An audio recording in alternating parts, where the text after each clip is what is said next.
Mom's sick, so I came instead. Maids Toddler walked into the blind date. What the billionaire did. The crystal chandelier cast dancing shadows across the private dining room at Le Bernardin, but Marcus Chun barely noticed. At 33, the tech billionaire had built an empire that spanned 3 continents, yet he couldn't seem to navigate a simple dinner date. This was his mother's doing, another in a long line of suitable matches she'd arranged with daughters of her social circle.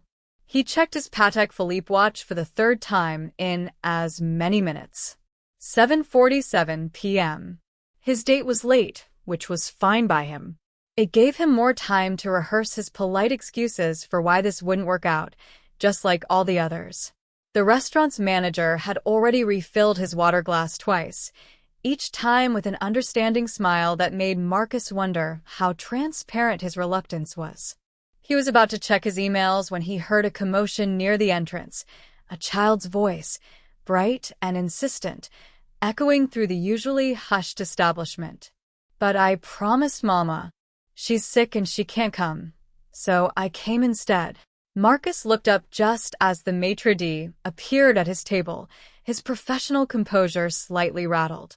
Behind him stood the most unexpected sight, a little girl, no more than 3 years old, wearing a princess dress that sparkled under the lights, her dark curls bouncing as she craned her neck to see around the tall man blocking her path. "Mr. Chun, I apologize for the interruption, but this young lady insists." "I'm here for the date," the child announced, breaking free and marching up to Marcus's table with all the confidence of someone who'd done this 100 times before. "My mama is Sophia Martinez. She cleans her office building on Thursday nights. She was supposed to meet someone here, but she's really, really sick, and I didn't want the nice man to wait all alone." The manager's face had gone pale. "Sir, I'll remove her immediately." "Wait." Marcus held up a hand, his eyes fixed on the little girl who now stood beside his table, her small hands gripping the edge as she peered at the elaborate place setting with wide-eyed wonder. Something in his chest shifted, a feeling he couldn't quite name. "What's your name?" "Isabella Marie Martinez," she announced proudly. "But everyone calls me Bella." "Are you the prince my mama was supposed to meet?" Marcus couldn't help the smile that tugged at his lips. "I'm Marcus. And no, I don't think I'm a prince." "That's okay," Bella said generously, climbing uninvited into the chair across from him with some difficulty. Her feet didn't touch the ground. "Mama says real princes are the ones who are kind, not the ones with crowns." "Do you have a crown?" "I'm afraid not." "Then you might still be a prince. We'll have to see." The manager looked ready to intervene again, but Marcus was oddly captivated. "How did you get here, Bella? Does your mother know where you are?" For the first time, uncertainty flickered across the child's face. "Mama's sleeping. She has a very bad fever. Mrs. Chun, she's our neighbor, she was watching me but she fell asleep watching her shows." I remembered Mama had written this place's name on the calendar with a heart, and I remembered how to spell it because I'm very smart. The taxi man was nice and brought me here. Alarm bells went off in Marcus's head. "You took a taxi? By yourself?" "I use Mama's phone and the app thing. She lets me play games on it sometimes, so I know how it works." She said this as if it were the most reasonable thing in the world. Marcus immediately pulled out his own phone. "Bella, I need your mama's phone number. We need to let her know you're safe." As Bella recited the number with perfect accuracy, Marcus felt a strange mix of concern and admiration. This child had managed to navigate the city alone out of pure determination not to let someone, apparently, sit alone at a restaurant. It was reckless and dangerous, but also somehow touching in its innocence. The phone rang 5 times before a weak, hoarse voice answered. "Hello? Ms. Martinez? My name is Marcus Chun. Your daughter is with me at Le Bernardin. She's perfectly safe, but I think we need to talk about what happened tonight." There was a moment of confused silence, then a sharp intake of breath. "Bella? Oh my God, Bella. I'm so sorry, Mr. Chun, I don't understand. Mrs. Chen was supposed to be watching her. I must have. I've been so sick. I didn't even know she'd left. Please, I'll come get her right away. Her voice dissolved into a coughing fit, so severe that Marcus winced. Across from him, Bella's face crumpled with worry. Ms. Martinez, please don't try to go anywhere in your condition. I'm going to bring Bella home to you. What's your address? She gave it to him between coughs, an apartment building in Queens that Marcus recognized as one of the less affluent neighborhoods. As he ended the call, he looked at Bella, who was now watching him with those impossibly large brown eyes. Your mama is very sick, isn't she? Bella nodded solemnly. She works too much. She has 2 jobs, and she goes to school at night sometimes. She says she's building us a better future, but I think she needs to sleep more. Something twisted in Marcus's chest. Here was this child, worried about her mother, brave enough to navigate the city alone because she didn't want to disappoint a stranger. He thought of his own mother, with her endless social climbing and matchmaking schemes, and realized he hadn't seen this kind of pure-hearted concern in his world in a very long time.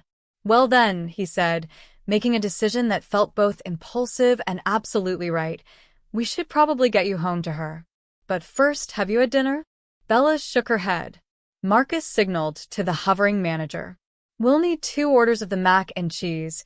I assume this establishment can manage that, and perhaps some chocolate mousse to go. As Bella's face lit up with delight, Marcus found himself smiling genuinely for the first time in months. This was certainly not the blind date his mother had planned, but it was already more memorable than any of the others had been. He had no idea that this little girl in a princess dress had just changed the entire trajectory of his carefully ordered life. The drive to Queens took 40 minutes through Manhattan's evening traffic, with Bella chattering away in the back seat of Marcus's Tesla. She'd been delighted by the fancy car that drives itself, and had spent the first 10 minutes asking questions about how it worked that were surprisingly insightful for a 3-year-old. Mama says I ask too many questions, Bella said, peering out the window as the gleaming towers of Manhattan gave way to the more modest buildings of Queens. But she also says that's how we learn things. Do you think asking questions is good? I built my entire company on asking questions, Marcus replied, glancing at her in the rearview mirror. The people who change the world are the ones who ask why and what if. Bella considered this seriously. Then Mama and I are going to change the world because we ask lots of questions. When they finally pulled up to the apartment building, Marcus felt his stomach tighten. The building was old, probably from the 1960s, with cracked concrete steps and a broken security door that hung slightly askew. This was where his office's cleaning staff lived, where Sophia Martinez, who scrubbed floors in the building he owned, was raising her daughter alone. He'd never thought about it before, about the people who kept his world running, where they went when they left his gleaming office tower. Bella led him up 3 flights of stairs. The elevator is broken again, she explained matter-of-factly, to apartment 3F. The hallway smelled of a dozen different dinners, and somewhere a baby was crying. Bella pulled a key on a ribbon from around her neck, a sight that made Marcus's jaw clench, and opened the door. Mama, I'm home, and I brought the prince. The apartment was tiny, maybe 500 square feet total, but it was immaculate. Despite the worn furniture and peeling paint, everything was clean and carefully organized. Children's drawings covered one wall in a colorful display, and books, so many books, were stacked neatly on every available surface. A woman emerged from what must have been the bedroom, wrapped in a robe, her face flushed with fever. Sophia Martinez was beautiful, Marcus realized with a start. Even sick, even exhausted, there was something luminous about her. Her long dark hair was pulled back in a messy bun, and her eyes, the same warm brown as her daughter's, were filled with a mixture of relief and mortification. Bella, mi amor, you can't just... She swayed slightly, catching herself on the doorframe. Marcus moved instinctively, his hand steadying her elbow. Ms. Martinez, please sit down before you fall down. I'm so sorry, Mr. Chen. Sophia's voice was hoarse, her accent more pronounced than her daughter's. I don't know how she got out. Mrs. Chun next door. She must have fallen asleep. Bella knows she's never supposed to leave without permission. I can't apologize enough for ruining your evening and… Mama. He brought me mac and cheese.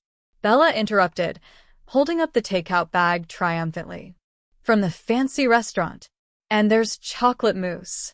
Sophia's eyes filled with tears, and Marcus realized she was overwhelmed by embarrassment, by fever, by the sheer weight of everything.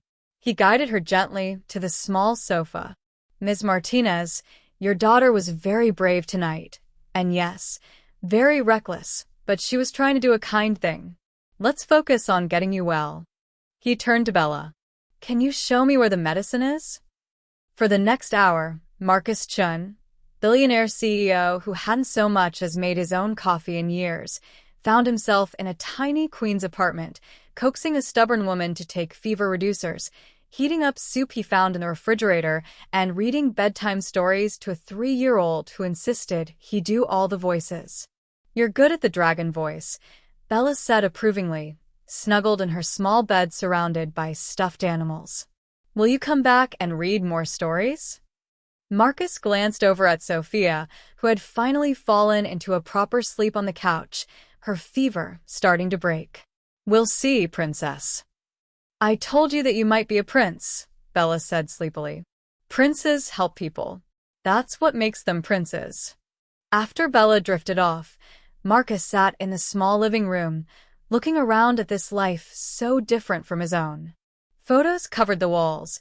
Bella as a baby, Bella's first birthday, Bella at what looked like a preschool graduation. In all of them, Sophia was smiling, her love for her daughter evident in every image. But there were no other adults in the pictures. No father, no family members. Just the two of them against the world.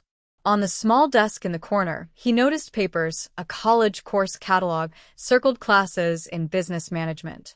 Bills, neatly organized and marked as paid. A calendar with shifts marked out in different colors. Green for cleaning jobs, blue for a second job at a diner, red for classes. Every day was filled, some with all 3 colors. His phone buzzed. His mother. How did the date go with the Vanderbilt girl? The Vanderbilt girl. He'd completely forgotten. His mother had set him up with Amanda Vanderbilt, heiress to a shipping fortune, Ivy League educated, from the right family. Instead, he'd spent the evening with a cleaning woman's daughter and discovered more humanity in this small apartment than he'd found in all the ballrooms and galas of his usual world. He looked at Sophia, still sleeping, and felt something shift in his chest. She was working herself to exhaustion to build a better life for her daughter. She was studying, striving, sacrificing. And she'd raised a child so full of kindness and courage that she'd crossed the city alone to keep a stranger from being stood up. What had he done that was even half as meaningful? Built a tech company? Made billions? Dated women who saw him as a stepping stone to social prominence. Sophia stirred, her eyes opening slowly. For a moment, she looked confused, then she saw him and tried to sit up quickly. Easy, Marcus said. Your fever's down, but you're still weak. You're still here, she whispered, disbelief in her voice. Someone had to make sure you took your medicine. Mr. Chin, I'm so embarrassed. The woman you were supposed to meet tonight, she must have. She didn't show up either, Marcus said, and it wasn't quite a lie. The person he was supposed to meet, the person his mother had arranged, that person hadn't shown up. Instead, he'd met someone entirely different. 2 someones, actually. I don't understand, Sophia said. Why would your mother set you up with someone like me? A cleaning woman with a child? Marcus paused, realizing his mother had nothing to do with this particular arrangement. I think there's been a mix-up somewhere. Why did you think you were meeting me? Sophia's cheeks flushed darker. I didn't know it was you specifically. My friend Rosa, she cleans offices too. She said her cousin knew someone who wanted to meet a nice single mother. She showed me a picture, but it was blurry. She said he was successful and kind, looking for someone real. I don't know what I thought. That maybe I could find someone who would understand what it's like to work hard, to dream. I never imagined. A billionaire? Marcus finished dryly. I would never have agreed if I'd known. I don't belong in that world, Mr. Chin. It's Marcus. And maybe that world needs more people who don't think they belong in it. He stood, knowing he should leave but oddly reluctant to go. I've left my number on your counter. When you're feeling better, call me. I think we should talk. About what? Sophia asked, confusion clear in her voice. Marcus looked at the photos on the wall, at the course catalog, at the door behind which a little girl slept peacefully. About questions, he said. And what if? And maybe about changing the world. As he left, stepping back out into the Queen's night, Marcus Chin realized that this blind date, this collision of worlds, had shown him something he'd been missing. In his pursuit of success, he'd forgotten what it looked like to truly strive for something meaningful. He had a feeling that Sofia Martinez and her remarkable daughter were about to teach him everything he'd forgotten about what really mattered. 3 days passed before Sofia finally called. Marcus was in a board meeting, reviewing Q4 projections, when his phone lit up with a number he'd been checking for compulsively. "Excuse me," he said, standing abruptly. 12 executives stared at him in surprise. Marcus Chin never interrupted meetings for phone calls. "Continue without me," he answered before reaching his office. "Sophia?" "Mr. Chin, Marcus. I'm sorry to bother you at work." Her voice was stronger now, recovered from the fever. "I wanted to thank you properly for what you did. For taking care of Bella, for staying with us. You didn't have to do any of that." "I wanted to," Marcus said, and meant it. "How are you feeling?" "Much better. I'm back at work tonight, actually." The diner shift. He heard exhaustion in her voice despite her recovery. "Sophia, about that. I'd like to discuss something with you." Can we meet? There was a long pause. "I don't think that's a good idea. What happened the other night, it was a strange situation, but we're from different worlds. I appreciate your kindness, but—" "Bella asked me to read more stories," Marcus interrupted. "I promised her I'd come back." He could almost hear her smile through the phone. "She's been talking about you nonstop. The nice prince who brought her chocolate mousse and did the dragon voice." "Then let me keep my promise. Tomorrow afternoon, I could pick you both up, take you to the park?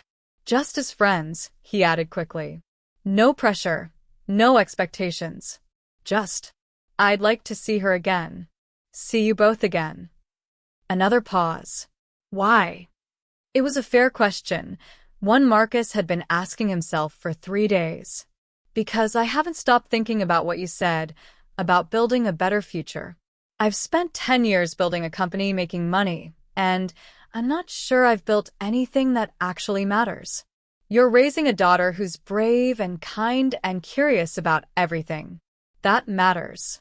I'd like to understand how you do it." "By being terrified most of the time," Sophia admitted with a soft laugh. "By working 3 jobs and hoping I'm making the right choices. There's no secret formula, Marcus. I'm just doing my best." "Then maybe I could learn what doing your best actually looks like," Marcus said. "Because I'm not sure I know anymore." The next afternoon, Marcus arrived at the apartment in jeans and a simple sweater instead of his usual tailored suit. Bella answered the door, her face lighting up like Christmas morning. "The prince came back. Mama, he came back." Sophia appeared behind her daughter, and Marcus's breath caught. She was wearing a simple sundress, her hair loose around her shoulders, and without the fever and exhaustion. He could see her clearly for the first time. She was stunning, but it wasn't just her physical beauty. It was the warmth in her eyes, the strength in her bearing, the gentle way she touched her daughter's hair. "You came," she said softly. "I keep my promises." They went to a park in Queens, not the manicure gardens of Central Park that Marcus was used to, but a local playground where Bella could run and play. Marcus bought ice cream from a cart, laughing when Bella got chocolate all over her face. Sophia told him about her classes, her dreams of one day opening a small business helping other immigrants navigate the system. There's so much red tape, she explained, watching Bella on the swings. So many people who work hard but don't know how to access resources, how to fill out the forms, how to advocate for themselves. I want to be that bridge. You're studying business management for that? Marcus asked. And English and basic law. It's slow going with the work schedule, but I take 1 or 2 classes each semester. At this rate, I'll have my degree by the time Bella starts elementary school. She said it matter-of-factly, without self-pity, just stating her reality. Marcus thought of his own MBA from Harvard, obtained with tutors and family connections smoothing every path. That's incredibly ambitious. Or incredibly foolish, depending on who you ask. Sophia smiled, but there was an edge to it. My ex-husband thought it was foolish. Said I should focus on being a good wife instead of chasing fantasies. Ex-husband. Marcus tried to keep his tone neutral. Bella's father. He left when she was 6 months old. Decided fatherhood and marriage weren't for him after all. Sophia's voice was calm, but Marcus saw her hands tighten on the park bench. It's been just us ever since. Better that way, honestly. We don't need someone who doesn't want to be here. Mama, push me higher. Bella called from the swings. Sophia stood, but Marcus touched her arm gently. Let me. For the next hour, Marcus Chun, who'd never spent significant time around children, found himself immersed in the world of a 3-year-old. He pushed Bella on the swings until his arms ached, helped her across the monkey bars, and pretended to be a dragon that she had to defeat with her magical princess powers. Other parents in the park gave him curious looks. Clearly, he didn't look like the typical caregiver, but Bella didn't care about any of that. To her, he was just Marcus, the man who did funny voices and helped her reach the highest rungs. You're good with her, Sophia said when they finally took a break, all 3 of them sitting on a blanket Sophia had brought, drinking juice boxes that Bella insisted Marcus try. She makes it easy. Marcus watched Bella arranging leaves in patterns on the grass. She's remarkable, Sophia. You should be proud. I am. She's everything to me. Sophia's voice caught slightly. Sometimes I worry it's too much, that I'm asking too much of her. She's so mature for her age because she has to be. When I'm at work or at class, she has to be patient, has to be quiet, has to understand why Mama can't always be there. What kind of childhood is that? The kind where she learns that dreams are worth working for, Marcus said. The kind where she sees her mother fight for a better future. That's not nothing, Sophia. Tears glistened in Sophia's eyes. Some days I'm so tired I can barely see straight. I look at her, and I wonder if she'd be better off with someone who has more to give, more time, more resources. She has you, Marcus said firmly. And from what I've seen, that's exactly what she needs. They talked until the sun began to set, about everything and nothing. Sophia told him about growing up in Mexico, coming to the U.S. at 16 with her family, learning English while working in her uncle's restaurant. Marcus told her about the pressure of family expectations, about building his company from a startup in his college dorm to a multi-billion-dollar enterprise, about how somewhere along the way he'd stopped enjoying any of it.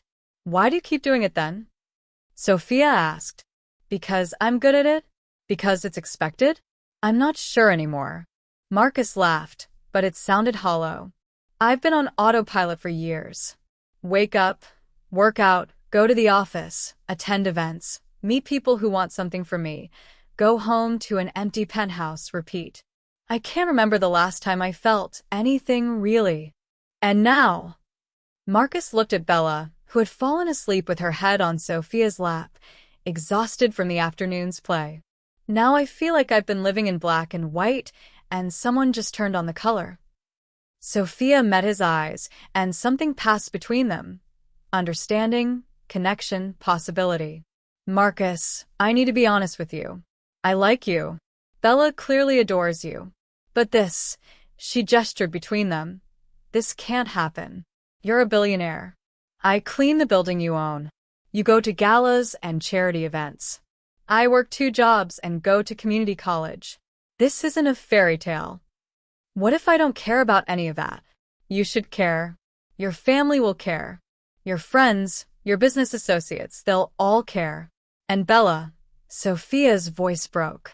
Bella is already getting attached.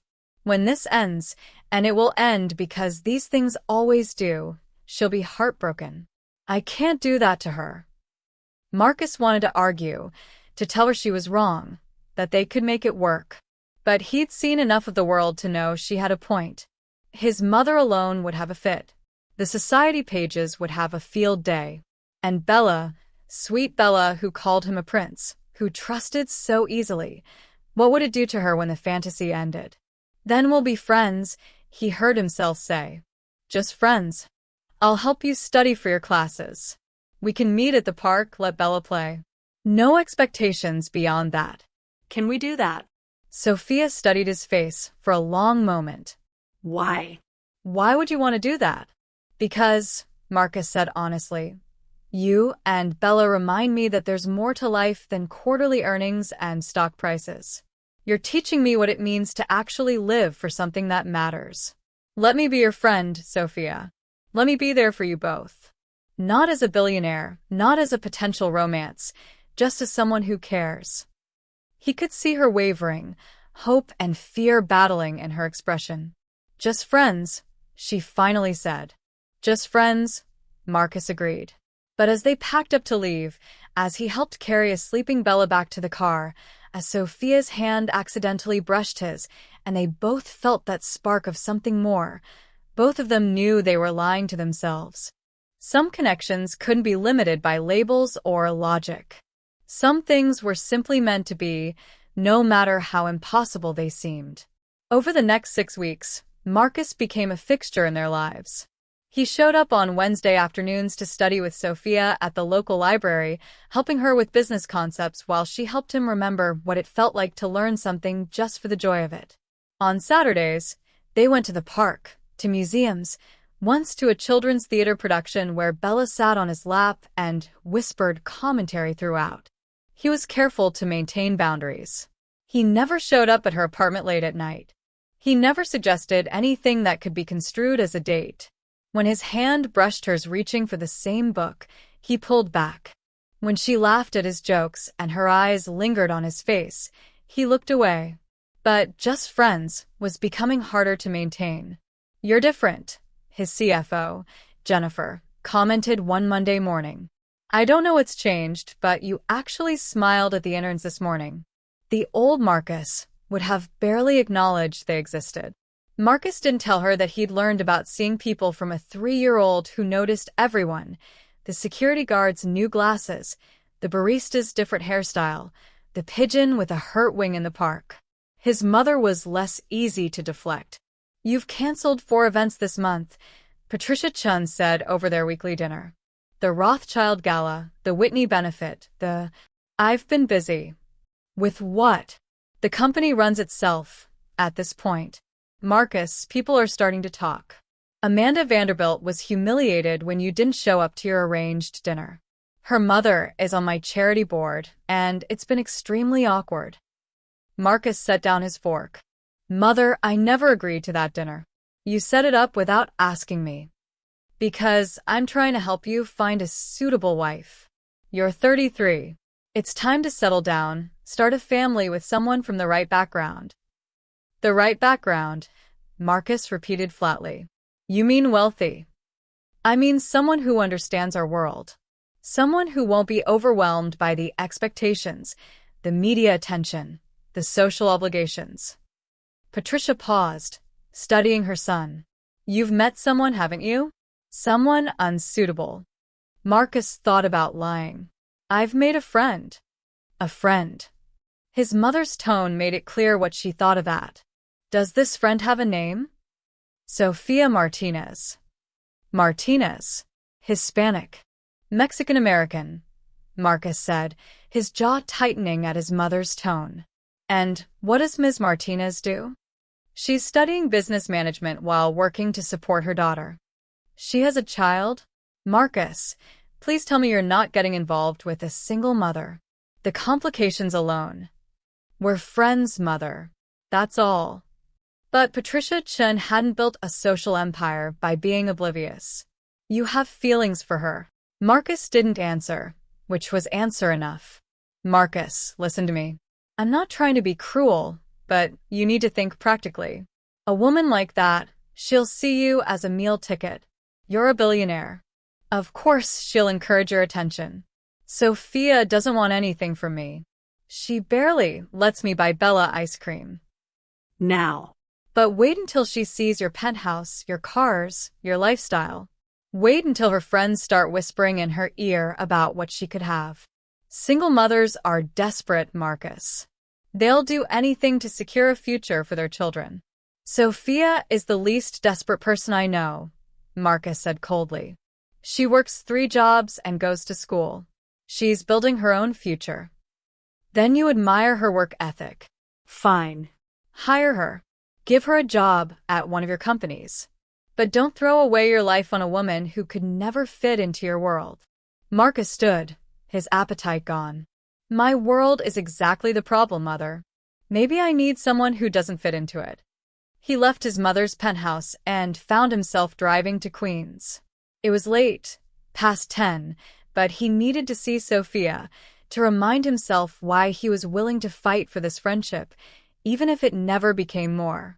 But when he arrived at the apartment building, he saw Sophia coming home, her waitress uniform rumpled, exhaustion in every line of her body. Behind her, Mrs. Chun from next door was holding a sleeping Bella.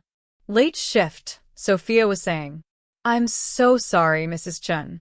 The manager made me stay to clean up after a party. Is okay. But Sophia, this is too much. You work too hard. Bella, she asked for you tonight. Cry a little. Marcus watched Sophia's face crumble. She cried? Only small. I told her mama working hard for her future. But Sophia, maybe you need to think about different job, something with better hours. After Mrs. Chen left, Sophia stood in the hallway, holding her sleeping daughter, and just cried. Silent tears running down her face as she stood there, too tired even to go inside. Marcus got out of the car. Sophia. She looked up, startled, and immediately tried to wipe her tears. Marcus? What are you doing here? I was in the neighborhood. It was a terrible lie. His penthouse was in Tribeca. Are you okay? I'm fine. Another lie, just as transparent. Let me help you inside. Once Bella was in bed, Sophia collapsed on the couch. I'm a terrible mother. She cried for me, and I wasn't here. You were working to provide for her. Maybe your mother is right, Sophia said bitterly. Marcus froze. You talked to my mother? She called me today. Very polite, very classy. Offered me a job. Executive assistant at one of your companies. Excellent salary, benefits, reasonable hours. All I had to do was agree to stop seeing you. Rage flooded through Marcus. She had no right. She had every right. She's protecting her son from a gold digger. Sophia laughed without humor. That's what I am, right? Poor single mother latches onto billionaire. It's such a cliché. You're not a cliché. And you're not a gold digger. How would you know? Sophia's voice rose. Maybe I am.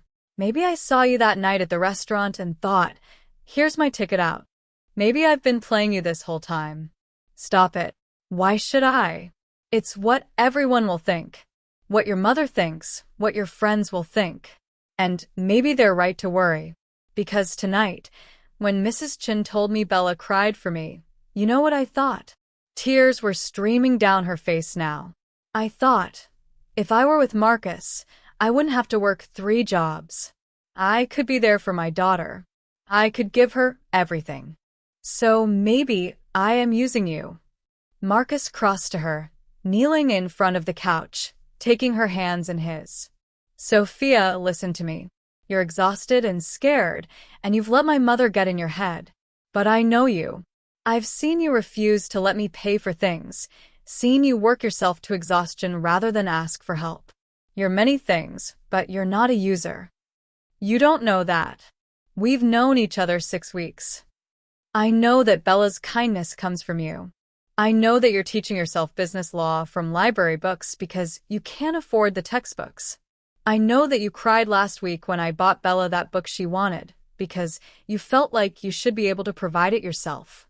I know you, Sophia. You know the version of me I let you see. Then show me the rest.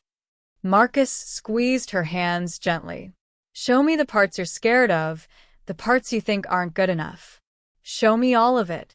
Sophia met his eyes, and the walls she'd been maintaining crumbled. I'm terrified. Terrified that I'm failing Bella.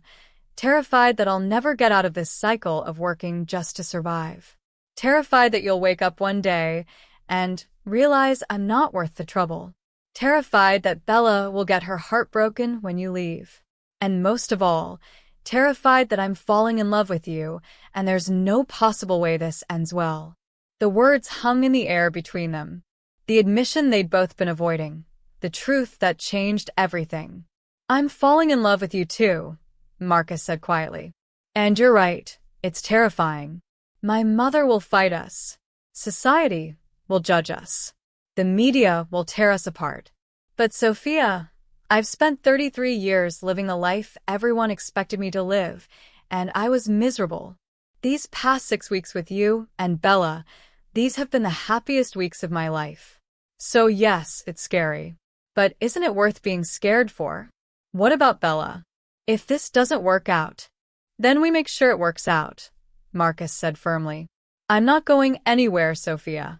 Not unless you tell me to go. Sophia searched his face, looking for doubt, for hesitation. She found only certainty. This is crazy, she whispered. Completely crazy, Marcus agreed. Your mother will hate me. My mother will come around. The press will destroy us. Then we'll face them together. Sophia laughed, a real laugh this time, breaking through the tears. You make it sound so simple. It is simple. I love you. You love me. Everything else is just details. Those are some pretty big details. Then we'll handle them together. Marcus pulled her closer. Sophia, I can't promise it will be easy, but I can promise I'll fight for us. For you and Bella. If you'll let me. I'm scared, Sophia admitted. Me too, Marcus said. And then he kissed her, soft and gentle, a promise and a beginning all at once. When they pulled apart, Sophia was smiling through her tears. What do we do now? Now? We figure it out as we go. Together. In her bedroom, Bella slept peacefully, unaware that her family had just gotten bigger, that the prince who read her stories had just promised to stay forever, that her mother's tears were now happy ones. Sometimes the best love stories start in the most unlikely ways, with a little girl in a princess dress and the courage to believe in happily ever after. The news broke 3 days later. Marcus had been careful, but someone at the park had recognized him, taken a photo of him pushing Bella on the swings. By morning, it was everywhere. Tech billionaire's secret family? Marcus Chen's hidden life in Queens. From penthouse to poverty, CEO's shocking romance. The photos were everywhere. Marcus and Sophia laughing over coffee, Bella on his shoulders at the zoo, Sophia's apartment building with its cracked steps helpfully circled. Sophia's phone started ringing before dawn. Reporters camped outside her building. The diner where she worked fired her, citing the media circus disrupting business. Her college classmates stared and whispered. Even Mrs. Chen looked at her differently. This is a nightmare, Sophia said, sitting in Marcus's penthouse, the first time she'd agreed to come there, while Bella played with a smart home system, delighted by lights that responded to her voice. They're making me sound like some kind of opportunist. Cleaning woman seduces billionaire boss. That's what they're saying. Stop reading them, Marcus urged, trying to take her phone. How can I not? They're talking about us, about Bella. Look at this one. Is Chun being scammed by single mother? They're questioning whether you're even Bella's father, suggesting I'm trying to trap you with a fake paternity claim. That's absurd. Anyone who's seen us knows. Your mother certainly knows, Sophia interrupted bitterly. She pulled up another article. Patricia Chen's representative issued a statement. Mr. Chun is a generous person who often helps those less fortunate. While we support his philanthropic efforts, we hope he's being cautious about those who might take advantage of his kind nature. Marcus felt his jaw clench. I'll talk to her. She's trying to protect you. By making you look like a charity case? By implying you're a con artist? Marcus was angrier than Sophia had ever seen him. That's not protection. That's character assassination.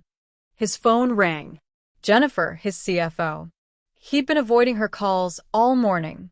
Marcus, we need to do damage control. The board is concerned about your judgment. Stock prices are down 3%. We need to issue a statement. What kind of statement? Clarifying that this is a personal matter, that Ms. Martinez is not involved in any company business, that she's what, exactly? A fling? A mistake. Marcus, be reasonable. The optics.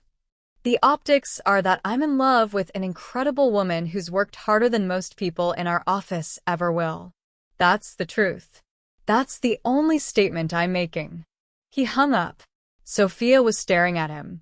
Your stock dropped because of me. The stock will recover. Will your reputation? Will your company? She stood, pacing to the floor-to-ceiling windows that overlooked Manhattan. Look at this place, Marcus. This is your world. Penthouse apartments and private elevators and art that costs more than everything I own. I don't belong here. You belong wherever you choose to be. Do I? Sophia turned to face him. Because right now, I feel like I'm ruining your life. Your mother hates me. Your company is losing value.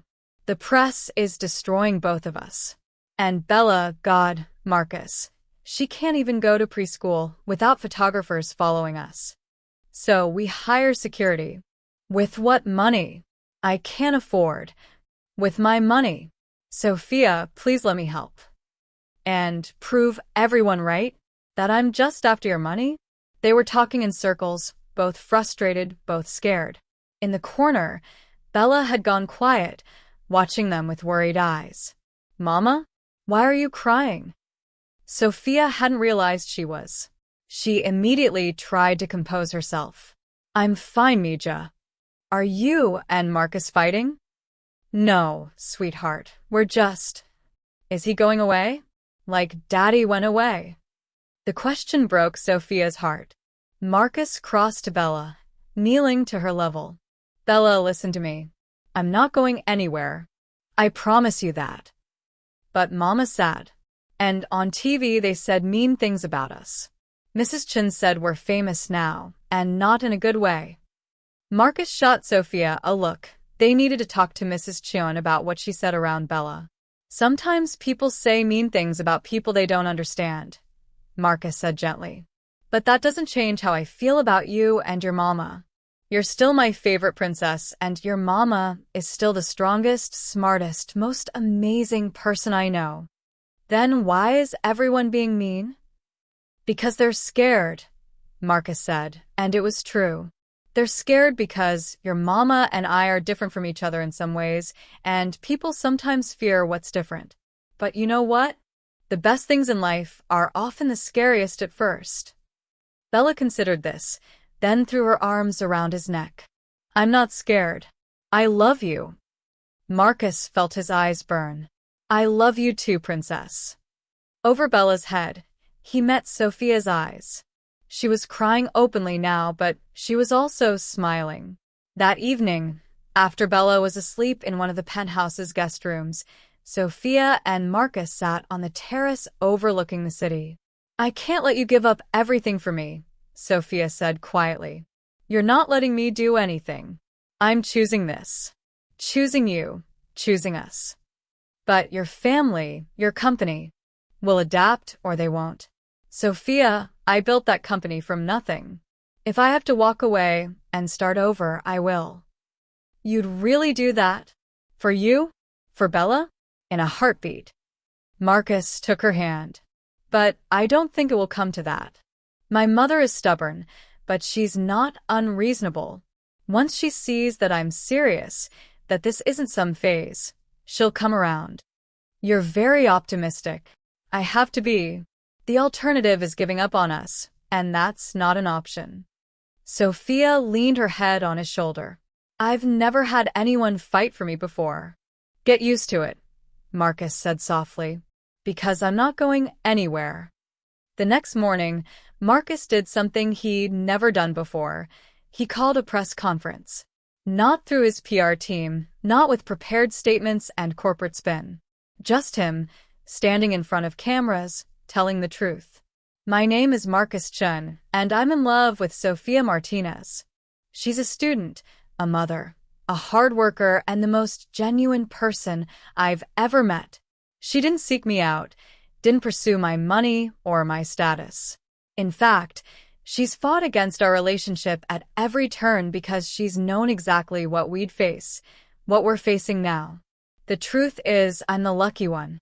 Sophia has shown me what it means to work for something that matters, to sacrifice for someone you love, to build a life with integrity and purpose. She's raised a daughter who believes in kindness and courage, who sees the best in people. And yes, she cleans buildings for a living while studying. For her degree. She works harder in a single day than I've worked in months.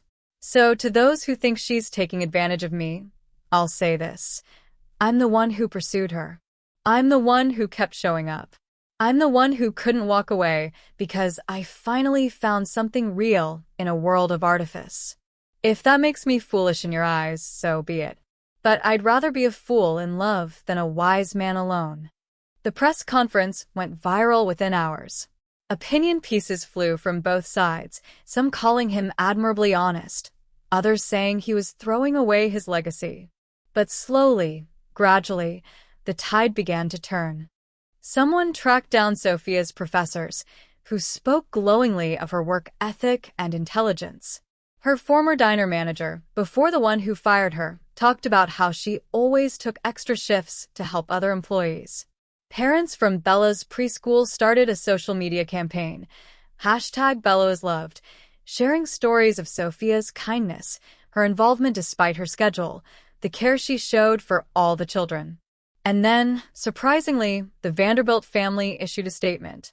We've been watching the media circus around Marcus Chun with concern, not for him, but for the cruelty being directed at Ms. Martinez.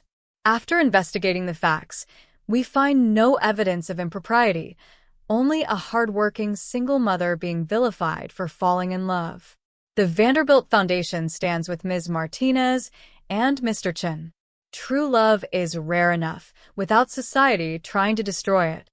Marcus's phone rang. His mother. We need to talk, Patricia said. They met at her penthouse, neutral territory. Patricia Chun was a formidable woman, steel beneath silk, but Marcus saw something in her eyes he rarely saw, uncertainty. You've made your position quite clear, she said without preamble. I have. You're willing to risk everything, your reputation, the company, our family standing, for this woman. Her name is Sophia. And yes, I am. Patricia was quiet for a long moment. Your father did the same thing, you know, when he wanted to marry me. Marcus stared at her. What?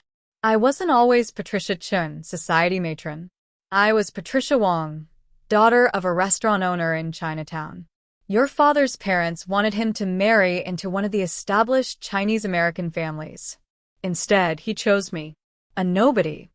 I never knew that, because by the time you were born, I'd worked hard to fit in, to become the person his family could accept. I learned the rules, played the game, built the reputation we have now. Patricia met her son's eyes. But I remember what it was like to be on the outside, to have people assume the worst of me. And I swore I'd never let you go through what your father and I went through. So you tried to choose someone suitable for me. I tried to protect you from the pain. But I can see now that I was actually trying to protect myself from remembering what it felt like to be judged. Patricia paused. I called Sophia today. Marcus tensed. And I apologized.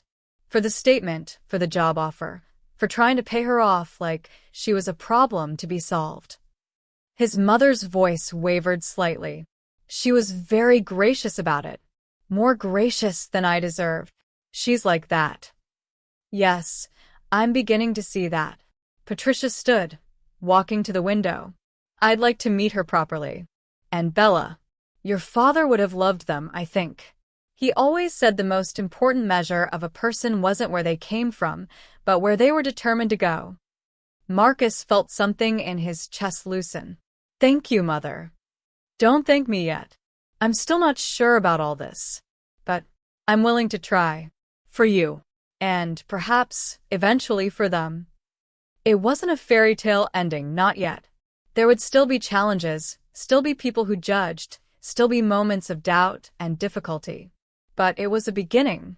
That night, when Marcus returned to his penthouse where Sophia and Bella were waiting, he found them building a pillow fort in the living room, Bella directing operations while Sophia laughed. The prince is back, Bella announced. Quick, Mama, we need to defend the castle. As Marcus joined them, crawling into the pillow fort while Bella explained the complex rules of the kingdom she created, he realized this was everything he'd been missing. Not the grand gestures or the public declarations, but these quiet moments of joy, of family, of love. You okay? Sophia asked softly while Bella was busy arranging stuffed animals for the royal court. Better than okay, Marcus said. I'm home. And he meant it. Not home in the penthouse, not home in the world of wealth and privilege, but home in this moment, with these people, in this love they'd built together. 6 months later, Sophia graduated with her associate degree in business management. The ceremony was held in a modest community college auditorium, nothing like the grand Ivy League graduations Marcus had attended, but he'd never been more proud. Bella sat on his lap in the third row, wearing her fanciest dress and a graduation cap she'd made herself from construction paper. Is Mama going to give a speech? She might, Marcus said, though Sophia had told him she was too nervous. But when the dean announced that the class valedictorian would address her fellow graduates, Sophia's name rang out through the auditorium. Marcus watched her walk to the podium, this woman who'd worked 3 jobs and studied late into the night, who'd fought for every opportunity, who'd never given up. 3 years ago, Sophia began, her voice steady despite her nerves, I was a single mother working as a cleaning woman, wondering if I'd ever be more than that. I'm still a single mother, well, mostly, she added with a smile in Marcus's direction that made Bella giggle. And there's nothing wrong with being a cleaning woman. It's honest work, hard work, important work. But I wanted more. Not because cleaning wasn't good enough, but because I had dreams. Dreams of helping people, of building something meaningful, of showing my daughter that you can remake your life at any age, from any starting point. This degree represents every late-night study session while my daughter slept, every moment I doubted myself and kept going anyway, every person who told me I was reaching too high, and every person who believed I could fly. It represents the neighbors who watched my daughter, the professors who gave me extensions when I was sick, the classmates who shared their notes, the friend who showed me that asking for help isn't weakness, it's wisdom. To my fellow graduates, we did this. Against the odds, against the obstacles, against the voices that said we couldn't. We showed up, we worked hard, and we earned this. Never let anyone make you feel like your achievement is less meaningful because the path was harder. If anything, it means more. And to my daughter, Bella, who's watching right now, Mama did it, Mija. And one day you'll do amazing things too. Remember that anything is possible when you work hard and surround yourself with people who believe in you. The auditorium erupted in applause. Marcus was crying. He wasn't ashamed to admit it, and Bella was bouncing excitedly. Mama did it. Mama's so smart. After the ceremony, they took photos, Sophia in her cap and gown, Bella between them, all three of them together. Patricia Chin was there too, having surprised them all by attending. "That was a wonderful speech," Patricia told Sophia. "You should be very proud." "Thank you, Mrs. Chen. That means a lot." "Please call me Patricia. We're family now." She said it carefully, testing out the concept, but she meant it. Over the past months, she'd slowly gotten to know Sophia, and Bella had seen firsthand the love and dedication Sophia brought to everything she did. It wasn't the daughter-in-law she'd imagined, but it was perhaps the one she needed. That evening, Marcus had planned a surprise. He'd rented out Sophia's favorite Mexican restaurant, filled it with friends and family, not society people, but real friends. Rosa was there, the friend who'd inadvertently set up the fateful blind date. Sophia's study group from college. Bella's preschool teacher. Mrs. Chun from next door. Even Jennifer from Marcus's company, who'd become an unexpected ally and friend. "Marcus, this is too much," Sophia protested, but she was smiling. "It's not nearly enough," he replied. "But it's a start." After dinner, after the toasts and the laughter and Bella falling asleep on a pile of coats in the corner, Marcus took Sophia's hand. "Come with me for a minute." He led her to the restaurant's small garden patio, fairy lights twinkling overhead, the sounds of the city muted by walls and distance. "Sophia Martinez," he began, and she started crying before he even got to one knee. "Oh my God, Marcus." "Wait, let me do this properly," he said, laughing. "I've been practicing." He knelt down, pulling out a ring box. Inside was a simple but elegant ring, not the massive diamond his mother had suggested, but a sapphire surrounded by small diamonds, Sophia's birthstone. 6 months ago, a little girl in a princess dress walked into my life and changed everything. She brought her mama with her, and together, you both showed me what really matters. Not money or status or what society thinks, but love. Real, honest, imperfect love. Sophia, you make me want to be better. You make me laugh, you challenge me, you show me the world in ways I never saw before. You work harder than anyone I know, you love fiercely, you dream big, and you never, ever give up. I love you. I love Bella. I love the life we're building together, the family we're becoming. I can't promise it will always be easy, but I can promise I'll always fight for us, always choose you, always be here. So, Sophia Martinez, will you marry me?" Sophia was crying fully now, nodding before she could speak. Yes. Yes, of course yes. Marcus slipped the ring on her finger, and as they kissed, they heard a squeal from the doorway. Bella, apparently not as asleep as they'd thought, was bouncing up and down. "Mama's marrying the prince. I told you he was a prince. I told you." The next months were a whirlwind. They decided on a small wedding, Sophia's choice, in the park where they'd had their first afternoon together. No society circus, no massive guest list, just the people who mattered. Marcus started a foundation in Bella's name, helping single parents access education and resources. Sophia joined as co-director, finally able to pursue her dream of building bridges for people like her, people who worked hard but needed support to reach their goals. They bought a house, not a mansion, despite what Marcus could afford, but a comfortable home in a diverse Queens neighborhood where Bella could walk to school and they could know their neighbors. Marcus kept his penthouse for business purposes, but home was wherever Sophia and Bella were. Patricia Chin slowly transformed from skeptic to advocate, telling anyone who would listen about her brilliant daughter-in-law who'd graduated top of her class while raising a child alone. She and Bella formed their own bond, Patricia teaching her granddaughter, as Bella now called her, Chinese characters and showing her the old photos of when Patricia herself had been an outsider fighting for acceptance. The media eventually moved on to other stories. Some people still judged, still whispered, but Marcus and Sophia learned not to care. They had each other. They had Bella. They had a life filled with purpose and love.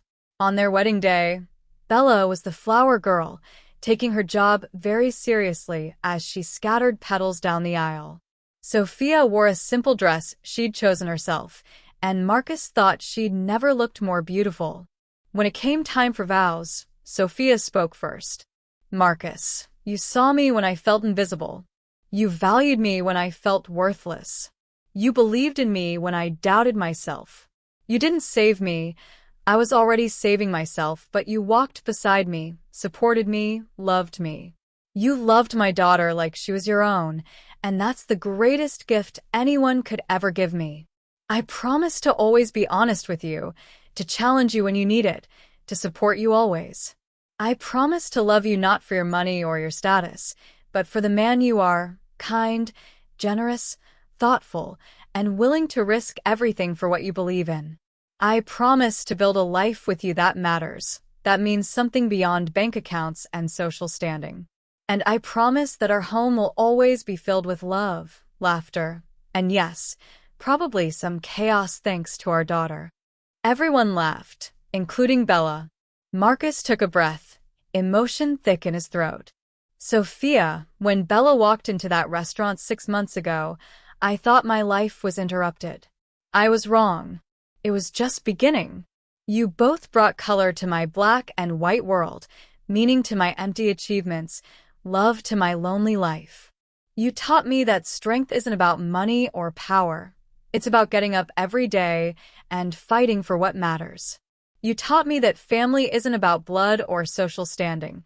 It's about showing up, being present, choosing love every single day. I promise to never stop choosing you, to be the partner you deserve, the father Bella deserves, to build a life that would make our daughter proud, that makes a difference in the world. I promise that our love will always be enough, no matter what anyone else thinks. You and Bella are my home, my heart, my everything. And I will spend every day for the rest of my life being grateful that a brave little girl in a princess dress decided I might be a prince worth meeting." There wasn't a dry eye in the park.